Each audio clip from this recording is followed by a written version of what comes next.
Law of attraction के जरिए आप जो चाहोगे वो पा सकते हो, जो सोचोगे वही होगा। एक कहानी के माध्यम से मैं आपको ये समझाने वाला हूँ। एक व्यक्ति अपने जीवन से बहुत परेशान था। उसका कोई भी काम नहीं बनता था, सारे काम बिगड़ जाते थे। सफलता उससे कोसों दूर थी। वह कुछ भी काम करता उसे सफलता नहीं मिलती। उसके चलते उसके घर में हमेशा अशांति ही रहती थी। उसे एक ऐसे मंत्र की ज़रूरत थी जिससे उसके घर में शांति मिल सके और सब परेशानियां खत्म हो सकें। उसने कई लोगों से, कई ज्ञानियों से, कई विद्वानों से एक मंत्र की मांग की, जिनको पढ़ने से उसकी सारी परेशानियां दूर हो जाएंगी। लेकिन उन ज्ञानी लोगों ने, उन विद्वानों ने उन्हें बहुत सारे ऐसे मंत्र दिए जिससे उसकी सारी परेशानियां दूर हो सकें। उसने सारे मंत्रों को अपनाया लेकिन कोई भी मंत्र काम नहीं आया। कुछ दिनों के बाद वह व्यक्ति एक गुरु के बारे में सुनता है। उसने सुना कि इस गांव में एक गुरु रहते हैं जो सबके दुखों का निवारण करते हैं। उसने सोचा कि क्यों ना उस गुरु से मिलकर कोई मंत्र ले लें ताकि उसके सारे दुख दूर हो सके। वह उन गुरु को खोजता हुआ एक जंगल में पहुंच गया। जंगल में उसे एक आश्रम दिखाई दिया। वहां उसे गुरु मिले।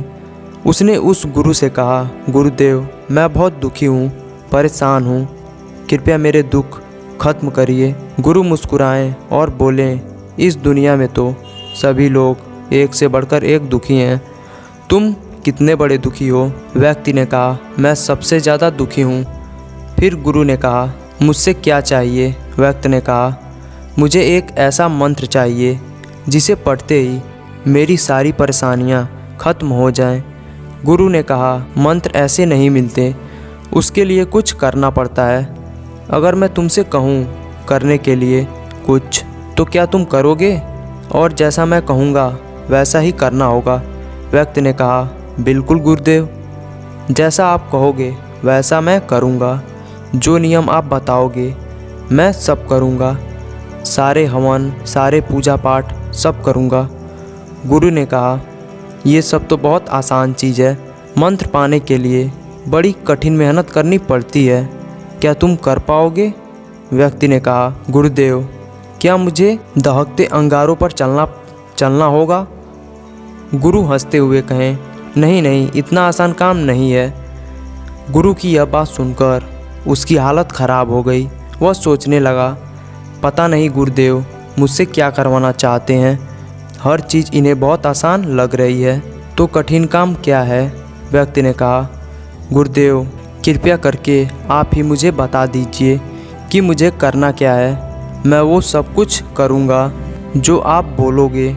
गुरुदेव बोले, जैसे तुम अपने घर से यहाँ तक आए हो वैसे ही तुम यहाँ से अपने घर को चले जाना और अपने मन में यह कहते हुए जाना कि मैं बहुत सुखी व्यक्ति हूँ, मैं बहुत सुखी हूँ। यह सुनते ही व्यक्ति बहुत खुश हो गया। बस गुरुदेव, इतना सा ही बोलना है, इसे तो मैं यूं ही कर लूँगा। गुरु ने कहा, ठहरो ज़रा, पूरी बात तो सुन लो। जब तुम अपने मन में यह बात दोहरा रहे होगे तो तुम्हारे मन में बंदर की बात नहीं आनी चाहिए। अगर तुम्हारे मन में बंदर का ख्याल आ गया तो सब बेकार हो जाएगा। व्यक्ति ने कहा, यह काम तो मैं बहुत आसानी से कर लूँगा। और यह कहकर वह व्यक्ति घर की ओर चल पड़ा। आश्रम से निकलते ही वह अपने मन में कहना शुरू किया, मैं बहुत खुश हूँ। लेकिन ऐसा कहते ही उसके मन में बंदर का ख्याल आ जाता है। जब भी वह कुछ कहता है तो उसे वह गुरु की बंदर वाली बात याद आती है।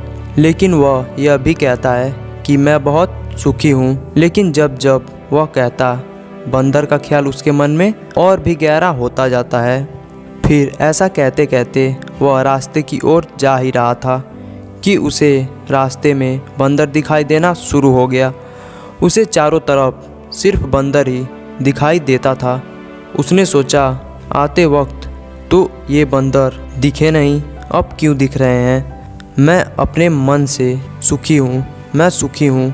और ऐसा बोलता हुआ वह अपने घर पर पहुँच गया। घर पहुंचकर वह अपनी पत्नी से बोलता है कि बंदरिया, मैं बहुत भूखा हूँ, बंदर परोस दो। मुंह से बंदर शब्द निकलते ही उसका मुंह खुला का खुला रह गया। उसकी सारी मेहनत पर पानी फिर गया।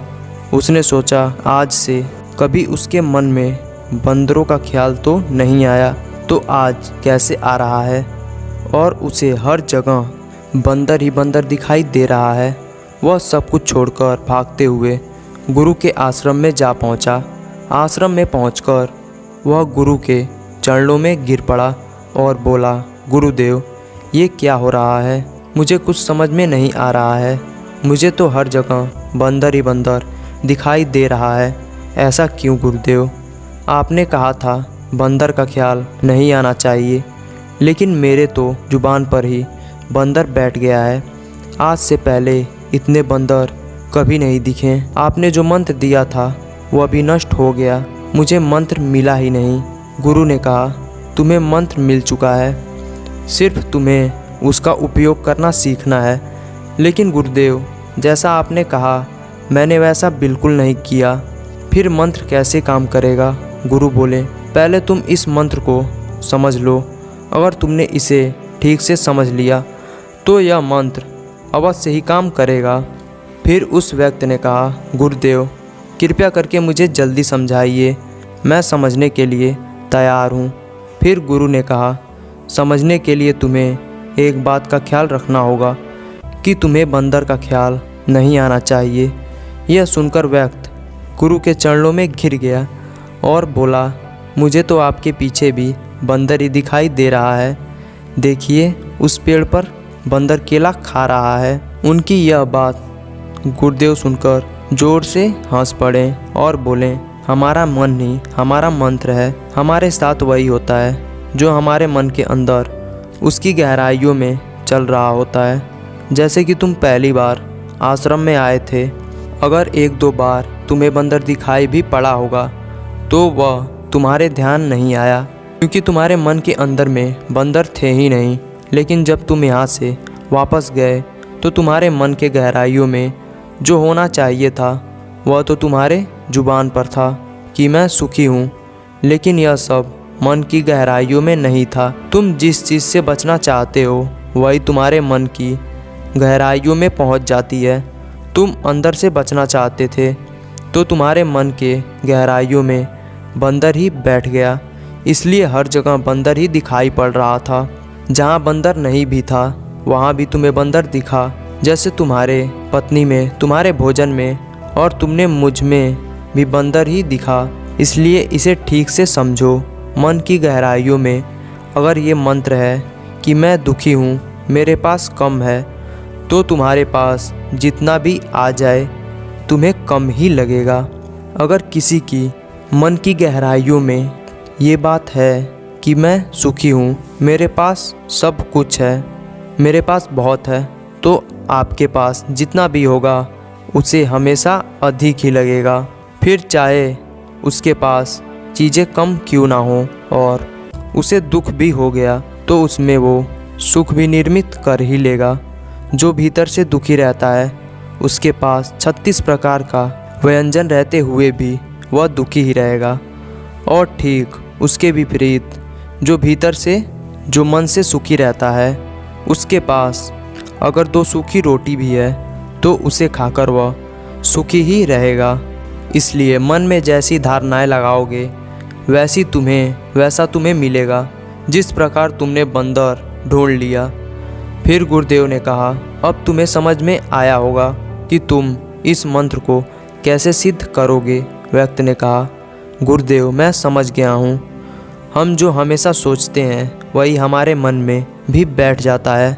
मैं लगातार शब्दों का उच्चारण मुँह से ज़रूर कर रहा था, पर मेरी सोच तो बंदरों पर ही चल रही थी, इसलिए वह मुझे दिखाई दिया। इसी तरह मैं सुख चाहता हूँ, लेकिन मेरे मन में तो दुख ही बैठा हुआ है और मेरे सब काम बिगड़ने लगते हैं, क्योंकि मैं हमेशा ही उल्टा सोचता रहता हूँ और इसीलिए यह मंत्र उल्टा हो जाता है। हमारे मन में जो भी चलता है वह एक साधना की तरह होता है अगर कोई सच्चे मन से साधना करता हो तो उसे फल अवश्य ही मिलेगा। अगर मन में हम गलत सोचेंगे तो हमें उसका फल भी गलत ही मिलेगा। इसलिए अच्छी सोच, अच्छे विचार रखोगे तो फल भी अच्छा ही मिलेगा। और वह व्यक्ति गुरु को धन्यवाद कह के वहाँ से चला गया। बुद्ध ने इस पर कहा है कि हम मनुष्य अपने विचारों से अपनी दुनिया बनाते हैं, लेकिन हमारे पास दोनों तरह के विचार होते हैं, सकारात्मक और नकारात्मक। ज़्यादातर हम सकारात्मक विचारों को ना पकड़ के नकारात्मक विचारों को पकड़ लेते हैं। इसलिए जब भी हमारे मन में सकारात्मक विचार आते हैं तो उसे हमें जल्दी ही पकड़ने की ज़रूरत है। वैसे विचारों को जितना जल्दी हो सके काम में लगाने की ज़रूरत है, क्योंकि एक सकारात्मक विचार को नकारात्मक में बदलने में देर नहीं लगती। तो आशा करता हूँ कि आप लोग समझ गए होंगे। आपको ये कहानी कैसी लगी कमेंट करके ज़रूर बताएं और चैनल को सब्सक्राइब ज़रूर कर लें, वीडियो को लाइक ज़रूर कर दें। जय हिंद, जय भारत, धन्यवाद।